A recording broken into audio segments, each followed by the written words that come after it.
ಅದಕ್ಕೆ ಪೋಸ್ಟಲ್ ಹಾಕಿರೋದೆಲ್ಲ ತೋರಿಸ್ತಾರೆ ನನಗೆ. ಸರಿ ಅಂದ್ಬಿಟ್ಟು ನಾನು ಹೆಂಗಾದ್ರೂ ಸರಿ ನಂಗೆ ನ್ಯಾಯ ಸಿಕ್ಕಿದ್ರೆ ಸಾಕು ಅಂದ್ಬಿಟ್ಟು ನಾನು ಸುಮ್ಮನೆ ಆಗ್ತೀನಿ.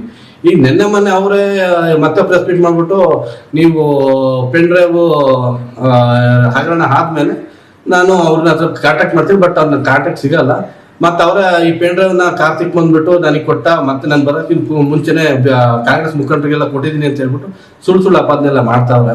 ಬಟ್ ಏನಂತಾರೆ, ನಾನು ಬಿಜೆಪಿ ಮುಖಂಡರಾದಂತ ಮುನಿಯಾಸ್ಪುರ ಕ್ಯಾಂಡಿಡೇಟ್ ಆಗಿದ್ದೀನಿ, ಪರಾಜಿತ ಅಭ್ಯರ್ಥಿ ಆದ ದೇವರಾಜೇಗೌಡರು ಬಿಟ್ರೆ ನಾನು ಇನ್ನು ಯಾವುದೇ ಕಾಂಗ್ರೆಸ್ ಮುಖಂಡರಿಗಾಗಲಿ ಇನ್ನೊಬ್ರಿಗೆ ಯಾರು ಕೊಡ್ಲಿಲ್ಲ. ಕಾಂಗ್ರೆಸ್ ಅವ್ರಿಗೆ ಏನು ಕೊಡ್ಲಿಕ್ಕೆ ಹೋಗ್ಲಿ, ಕಾಂಗ್ರೆಸ್ ಅವ್ರ ಜೊತೆ ಚೆನ್ನಾಗಿ ಅವ್ರ ಜೊತೆ ಒಡನಾಟ ಇಟ್ಕೊಂಡು ನಾನು ಹಾಕಿದ ಕೇಸ್ನೇ ಅದು ಬಿ ರಿಪೋರ್ಟ್ ಹಾಕ್ಬಿಟ್ಟು ಇದ್ರಲ್ಲಿ ಏನು ಸಾಕ್ಷಿ ಇಲ್ಲ ಅಂತ ಹೇಳ್ಬಿಟ್ಟು ಕೊಡ್ತಾರೆ. ನಾನು ಅಷ್ಟು ಸಾಕ್ಷಿ ಎಲ್ಲ ಕೊಟ್ಟರು ಅಂತರಲ್ಲಿ ಕಾಂಗ್ರೆಸ್ ಅವ್ರ ಕೈ ನಂಬಿ ನಾನು ಹೆಂಗ್ ಹೋಗ್ಲಿ ಅಂತ ಹೇಳ್ಬಿಟ್ಟು ಇವ್ರ ಹತ್ರಕ್ಕೆ ಹೋಗಿದ್ದೆ.